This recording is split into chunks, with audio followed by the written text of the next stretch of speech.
to explore strange new worlds, to seek out new life and new civilizations, to boldly go where no man has gone before. This is America in Space, a weekly news and information program on current events. From our Washington Bureau is your host of America in Space, Rick Potlock.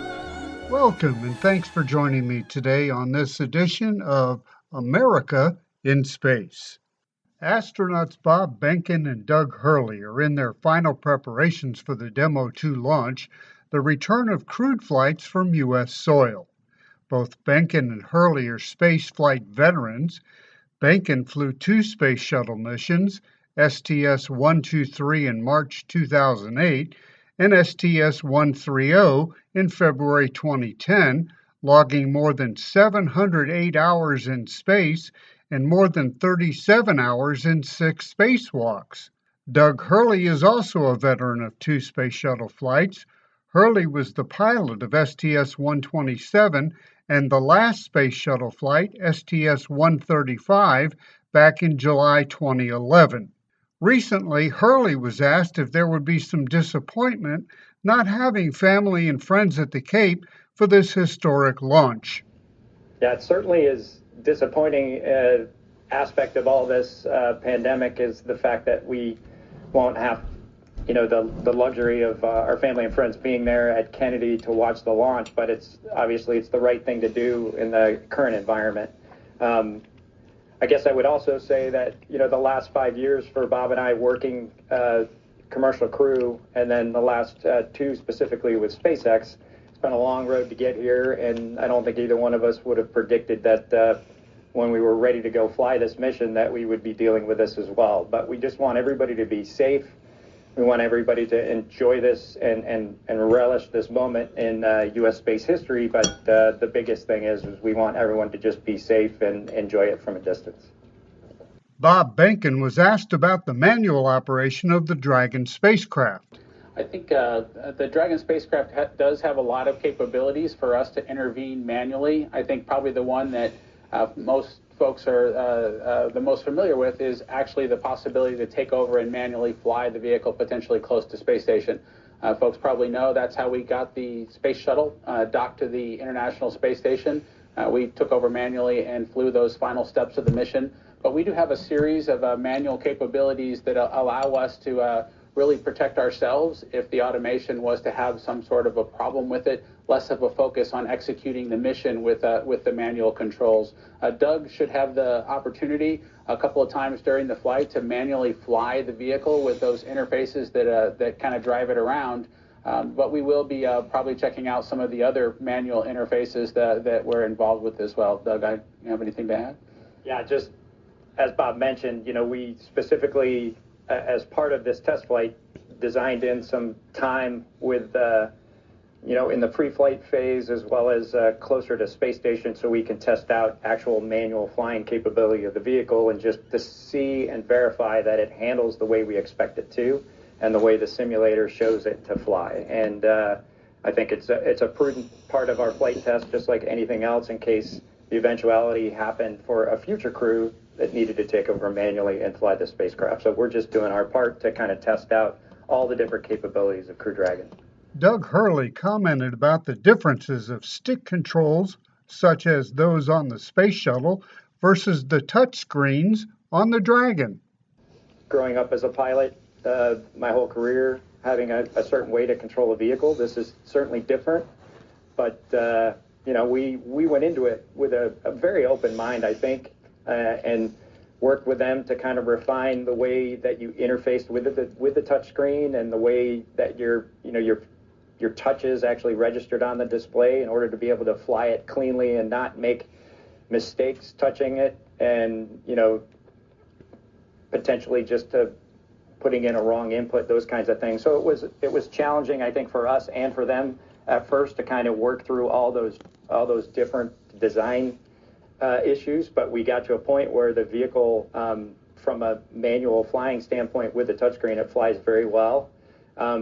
you kind of interface with the vehicle such that the cameras actually are displayed right on that same display. So you're seeing the docking target, for example, when you're maneuvering close to the space station, right in the same exact place you're looking to fly the vehicle. The difference is you've got to be very deliberate when you're putting an input in with a touchscreen relative to what you would do with a stick, because you know when you're flying an airplane, for example, if I push the stick forward, it's going to go down. I have to actually make a concerted effort to do that with a touchscreen, if that makes sense. So it's a little bit different way of doing it, but the design in general has worked out very well.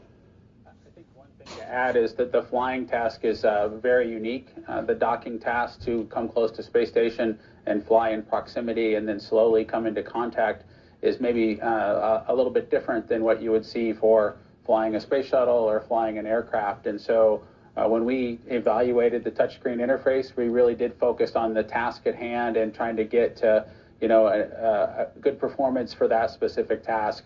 I don't think I'm going too far out on a limb to say that the right answer for all flying is to not switch to a touchscreen necessarily, but for the tasks that we have and the capabilities to kind of keep ourselves safe flying close to the International Space Station, the touchscreen is going to provide us that capability just fine. It just might not be the same thing you'd want to use if you were suited up and trying to fly an entry or an ascent, for example, like we could do with the space shuttle. From an astronaut's point of view, what's it like on launch day? Bob Behnken talked about it. I think our timeline is pretty well established. Once we arrive at the pad, Doug and I will take a chance to look around at the pad surface, much like we did in Space Shuttle days, make our way to the crew access level, the crew access arm. There is a telephone up there that will likely reach out to a family member from that telephone and make a call to let them know that we're on the pad and ready to launch in space. Hopefully we get a person and not an answering machine when we make that call. We'll climb into the vehicle, and then with the assistance of the SpaceX suit techs, we'll get all strapped in and do our initial comm checks with the folks both in Hawthorne and the Launch Control Center at Kennedy Space Center as well. After that's complete, there'll be a series of closeouts that team needs to do, and from our perspective, we'll be taking over the ship. That's when Doug and I will really be in charge of what's going on inside of there, and we'll proceed with operations. At about 45 minutes prior, we'll arm what's called the launch escape system so that fueling operation can begin.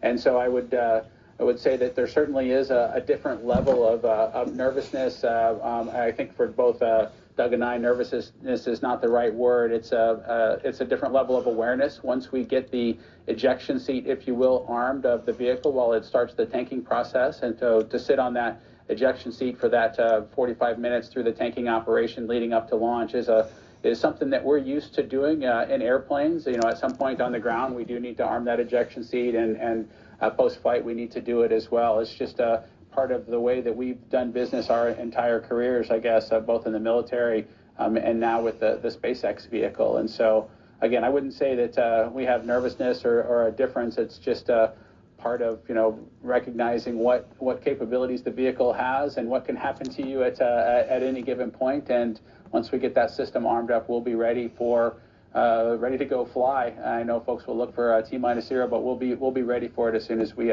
get that system armed. Doug Hurley talked about the timeline once the launch has taken place. I think currently, if we launch on time on the 27th, we'll dock the next morning, sometime Eastern time, with Space Station, and it's on the order of 15 hours, I believe, and or maybe a little bit more. But anyway, we launch, we get to orbit, we do what we call activation, which is kind of getting the vehicle ready for orbital ops. We'll do some other housekeeping type things within the vehicle. We'll get out of our suits, maybe get something to eat, work our way through that evening, and then we will have a sleep period on board. The next morning is, wake up, go through the process there of getting the vehicle ready for rendezvous, getting back into our suits, doing leak checks in our suits, and then ultimately flying the rendezvous profile. We will do some manual flying both in the far field, which is early after we launch, and then we'll do some manual flying once we get closer to space station as part of our flight test. I think we talked about that before.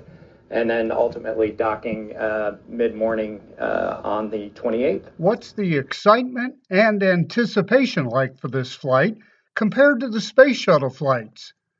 Doug Hurley first. Oh, I think it's very similar in a lot of ways. I think, your first shuttle flight, at least my experience was that you just don't have any idea what to expect. And, you've worked so hard to get to that point, and it's exciting on so many levels.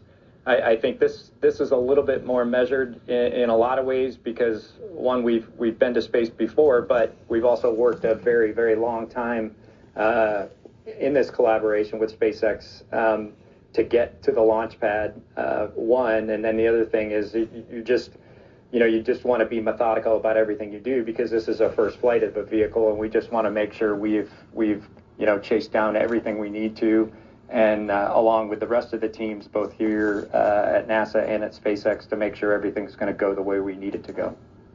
I think for both Doug and I, with our careers, with shuttles launching off the Florida coast, that's probably the thing that's very different from a mission perspective. When we launched on our first flight, it was kind of routine to fly from the Florida coast. That was the normal thing. That's what we grew up. I went through school, went through college, went through the early parts of our military careers, seeing that as a normal thing.